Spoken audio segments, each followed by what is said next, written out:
vais recommencer. Bonsoir à toutes, bonsoir à tous. Pourquoi vous avez vu deux fois le bonsoir à toutes, bonsoir à tous? C'est que j'ai oublié de lancer l'enregistrement et donc pour ceux qui nous regardent en replay, ils n'avaient pas le bonsoir à toutes, bonsoir à tous. Je devais le faire.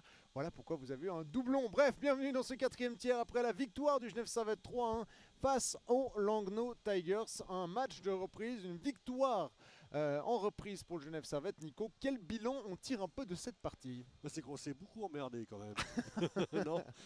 Je sais que t'aimes bien mon franc-parler Oui, généralement. oui, Donc, oui. du coup, Non, Non, mais c'est un peu le sentiment qu'on a eu en tout cas aux commentaires. Alors après, on sait que des fois la perception qu'on a aux commentaires et celle qui est partagée par les autres joueurs n'est pas forcément toujours la même. Mais ça a manqué de beaucoup de choses ce soir. Il n'y a pas eu beaucoup d'émotions, il n'y a pas eu il y a pas eu de charge, il y a eu très peu de pénalités d'ailleurs. On l'a vu, un bon match, c'est pas forcément dépendant que il n'y a de ça. pas eu beaucoup de pénalités, Mais elles ont porté mais... la conséquence, effectivement. Non, voilà, un match de reprise pour Genève Servette, mais un match finalement qui se termine sans victoire. Et je pense enfin, en tout cas, pour ma part, je m'en contente largement pour Ouais, ce soir. effectivement, je rappelle que vous pouvez poser vos questions. On a le chat sous les yeux. Si vous avez des questions sur le match du Genève Servette, il y a un petit décalage comme d'habitude, mais voilà, comme ça, au moins, on peut voir vos questions. Genève Servette, j'ai eu Pierre Allard, l'entraîneur assistant. C'est vrai que c'est pas celui qu'on connaît le plus, mais l'entraîneur assistant à l'interview pour savoir un peu comment ils avaient préparé ce match. Et il disait justement qu'ils avaient passé lundi, mardi et mercredi à préparer cette rencontre contre Langnau, qu'ils savaient que Langnau jouait beaucoup en compte, qu'elle allait avoir en plus un peu le momentum au début, puisqu'ils ils ont joué hier soir et Genève Servette pas, et donc peut-être un peu plus frais. Ça explique peut-être aussi pourquoi le jeu était si fermé. Si tu t'entraînes à pas laisser trop d'espace en contre-attaque à l'adversaire, forcément tu vas t'entraîner aussi à prendre un peu moins de risques. Et c'est aussi peut-être pour ça qu'on n'a pas eu ce match très plaisant. On a vu un premier tiers dominé globalement par Langnau, Genève Servette qui a mis du temps à se réveiller, Genève Servette qui a marqué en powerplay, pas en powerplay, mais qui a marqué grâce à Lecoult, son 8ème de la saison. Tu l'as dit, il dépasse son nombre de buts marqués. Et il a déjà fait sa meilleure saison Ouais. en termes de buts marqués par saison. Ouais. Euh, Après 23 matchs de saison. Après 23 matchs, effectivement, Lecoult qui retrouve donc des sacrées couleurs. Hein. Ouais. Presque un coup de soleil pour Simon Lecoult. Et puis ensuite, un deuxième tiers, voilà, un peu morne, on pourrait dire, puisque Genève Servette n'a pas montré grand-chose. Il y a eu l'égalisation de Langnau en box-play, enfin en power-play. Genève Servette est en box-play. Et puis dans le troisième tiers, la différence qui s'est faite en power-play. Ouais, je pense que tu l'as dit, Genève Servette qui a gagné ce match et c'est finalement tout ce qui comptait. Et puis c'était aussi l'intention du coaching staff, c'est de vraiment réussir à avoir un rythme de reprise, à reprendre certaines bases. Finalement ce soir c'était pas un match fou, mais au moins il n'y a pas eu d'erreur. Il y a pas eu de grosses erreurs. Il y a pas. De nouveau, l'objectif du soir, au bout d'un moment, des fois il faut le dire, c'est de gagner un match et se remettre dans la bonne direction après une pause.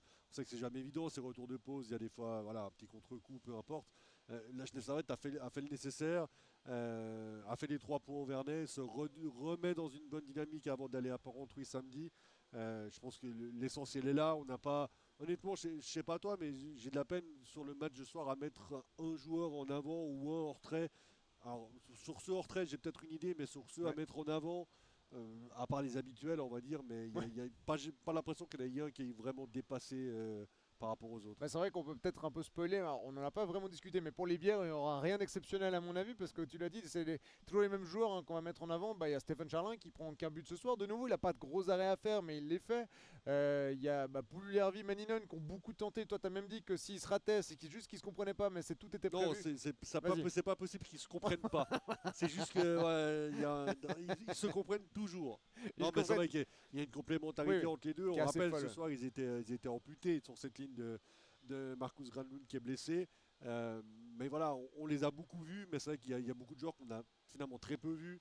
Il n'y a pas eu de quoi s'enflammer plus que ça, à part son 2-3 chiffres justement avec les deux, l'impair finlandais sur la glace. Mais voilà, en termes de joueurs à mettre en avant, effectivement, tu l'as dit pour les bières, on va pas faire dans l'original. Entre celui qui marque et celui qui prend pas de but, on a déjà trouvé 2 sur 3, je pense. Ouais, on salue Nat dans le live qui nous dit que du coup, comme le match, il n'y a pas eu grand-chose, on a pu dire beaucoup de bêtises à l'antenne. Oui, ça c'est une réalité. Je sais pas si c'est un avantage ou un inconvénient, mais c'est un fait. Il y a une question de Jérémy qui dit est-ce que c'est la première victoire de Taylor Beck? Non, puisqu'il était aligné dans la victoire 4-2 sur la glace des DDC Lions. À Zurich, ouais, exact. À Zurich. Mais voilà, justement, je pense qu'on a assez parlé du match finalement, parce qu'il n'y a pas grand-chose à dire. T'en as parlé, Granlund est blessé au bas du corps, day to day selon l'annonce du club, il pourrait jouer samedi face à Porrentruy. À Porrentruy face à Ajoie, pardon. Et du coup c'était Praplan qui était sur la ligne. Voilà, Praplan qui s'est pas spécialement mis en évidence, mais de nouveau dans un match comme ça, est-ce que c'est là que tu peux vraiment dire ce joueur a été... C'est compliqué pour Praplan, je pense aujourd'hui aussi, déjà d'arriver, de remplacer Granlund, en plus sa blessure elle a été...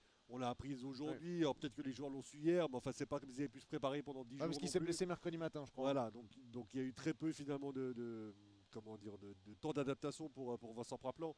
Euh, mais il y a un autre joueur, mais on en a parlé, la question à la base elle est sur lui, c'est Taylor Beck. Ouais, c'était pour. Euh, J'allais arriver sur lui, mais. Voilà, je sais pas ce que tu en as pensé toi de Taylor Beck. Moi j'ai plusieurs fois dit à l'antenne ce que j'espérais de lui, mais sur le match de ce soir, est-ce qu'il y a des choses à dire finalement? Bah, je pense que tu as très bien dit quelque chose durant le commentaire, c'est que Taylor Beck, il avait une chance de se mettre en avant ce soir.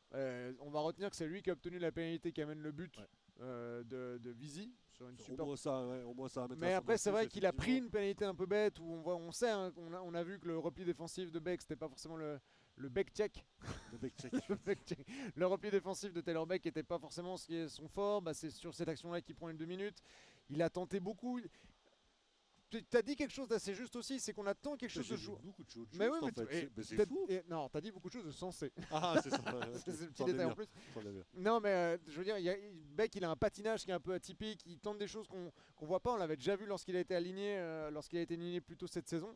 Mais c'est vrai qu'on a l'impression qu'il a besoin de se mettre en confiance, qu'il a besoin d'un déclic. Le problème, c'est qu'il n'est pas du tout dans un contexte où il peut se mettre en confiance, se mettre en déclic. Si Granlund est en santé samedi, il jouera. On rappelle, Granlund, c'est 12 buts, 12 assists Ouais, cette c'est le saison. deuxième compteur de la ligue. Tu peux peux difficilement pas t'en te passer de euh, Granlund. On sait en plus dans la complémentarité avec Mannion et Pouliljärvi. Ouais, Beck, il a peut-être besoin de confiance pour fonctionner et bah, il aura de la peine à un trou au Vernet tant que les étrangers, il n'y aura pas un étranger blessé de longue durée. ouais, Donc c'est- ouais, Beck, je sais pas toi ce que t'en penses, mais pour moi ce soir il a pas marqué les points qu'il faut pour réussir à être aligné plus Alors, souvent. sur le match de soir, il mérite clairement pas. Pour l'instant, il n'est pas clairement pas au niveau d'aller challenger l'effectif actuel au niveau des étrangers. Honnêtement, aujourd'hui, les trois Finlandais, s'ils sont en santé, tu ne peux pas ne pas les faire Ouais. jouer. Ils sont complémentaires, ils sont aussi forts les uns que les autres, donc tu peux difficilement t'en passer.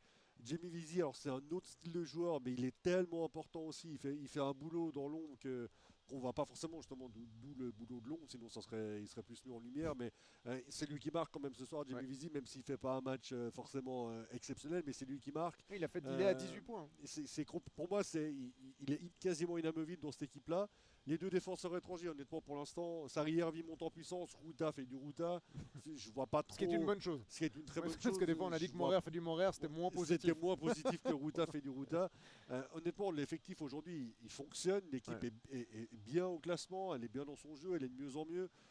C'est compliqué. Et en plus, Beck, c'est vrai que les quelques fois où il a eu l'occasion de se montrer, bah, il n'a pas fait ce qu'il fallait pour se faire dire à Ville Peltonen, ah tiens, peut-être Ouais. qu'il rentre en ligne de compte. Et c'est malheureux parce que je l'ai dit aux commentaires et je persiste, je suis sûr que c'est un très bon joueur qui dans un autre contexte pourrait vraiment faire beaucoup de bien.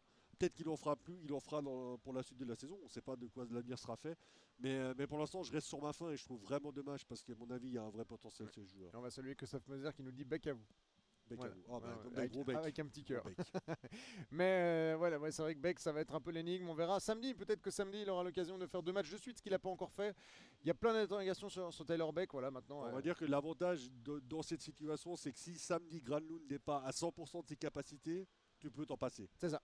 On est dans une situation à ce moment-là de la saison où un joueur qui n'est pas à 100%, tu peux te permettre de le laisser au repos. Si Granlund a encore des douleurs, etc., on préfère le ménager 2 jours de plus. Il a raison. Et si on le ménage 2 jours de plus, on le ménage une semaine de plus. Parce que Ouais. le prochain match, c'est vendredi prochain à Rapid, Après, après le match de samedi. Donc, à la limite, tu dis pourquoi pas. Et c'est pas parce que c'est à joie. Ça serait n'importe quel autre déplacement, je dirais la même chose. Si Granlund n'est pas à 100% en forme, eh ben, laissons l'alignement du soir, laissons Praplan avec les deux Finlandais, il n'a pas fait de tâche non plus. Laissons Beck avoir une autre chance, et puis bah, s'il ne sait pas la saisir à ce moment-là, là ça va commencer à devenir compliqué. Ouais, effectivement. Et puis pour conclure ce quatrième tiers, parce qu'on a des bus à à les prendre, Genève Servette qui va se déplacer à Port-Entruy. Et une saison peut aller très vite. Genève Servette était 7ème avant ce match. Certes, avec des matchs de plus, Genève Servette est ce soir 4ème. C'est toujours des points mis en banque. Hein. Si les adversaires directs perdent demain soir, parce que demain soir il y a une journée quasi complète, perdent demain soir, Genève Servette resterait 4ème ou serait peut-être 5ème. J'ai pas tout le classement en tête, mais voilà. Genève Servette est 4ème au classement, preuve qu'on approche de la moitié de saison et Genève Servette est toujours dans la lutte pour les places qu'on espérait voir Genève Servette lutter pour. Exactement. Ouais, c'est pas tout à fait, les mots sont pas tout à fait dans le bon ordre, mais on t'a J'ai peut-être, compris. ouais, traduit littéralement Non, de l'allemand. Je pense que si on veut résumer un petit peu ce début de saison, finalement, après 23 matchs, Genève Servette et Lausanne ont le même nombre de matchs ce soir, donc Ouais. 23. Lausanne a 40 points, Genève Servette en a 39. Au soir du 11-0, Lausanne survole complètement, Genève Servette Ouais. est au fond du trou. Je pense que tout le monde aurait signé pour que la situation comptable des deux équipes, en tout cas du côté genevois, tout le monde aurait signé pour que les deux équipes soient séparées que d'un point. Ça veut quand même dire qu'il y a des choses qui sont bien faites actuellement à Genève, que ça tourne quand même relativement bien, voire même très bien par moment.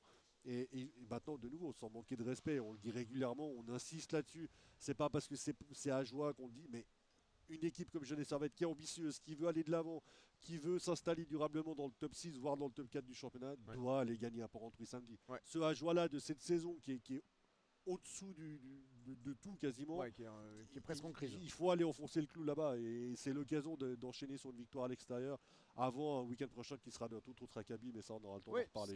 Face à Rappi et face à Zurich, mais ça c'est de la musique d'avenir effectivement. On va se quitter là-dessus, est-ce que tu as quelque chose à ajouter? Je pense qu'on a déjà dit pas mal de choses pour un match où il n'y avait pas grand-chose à dire. Ouais, effectivement, merci à toutes et à tous de nous avoir suivis, merci Nico. C'était un plaisir comme d'habitude. Merci d'être toujours aussi nombreux sur la page du podcast 1905. De plus en plus nombreuses et nombreux. Merci d'être nombreux également sur ce live où on a 30 personnes connectées simultanément. On avait 9 au début du live. C'est donc très vite augmenté. Merci pour vos questions. N'hésitez pas si vous en avez. Et le retour du hockey samedi en direct à 19h30 de Porrentruy. Je serai avec Christophe Moser. Et Nico, on se retrouve samedi prochain contre Zurich. Samedi prochain contre Zurich. D'ici là, portez-vous bien. Bonne soirée et à la prochaine. Ciao. On se serre la main. On se serre la main. On est obligé de le dire. Oui, on est obligé de le dire. Absolument. Bonne soirée Nico. C'est important. Bonne soirée à toutes et à tous.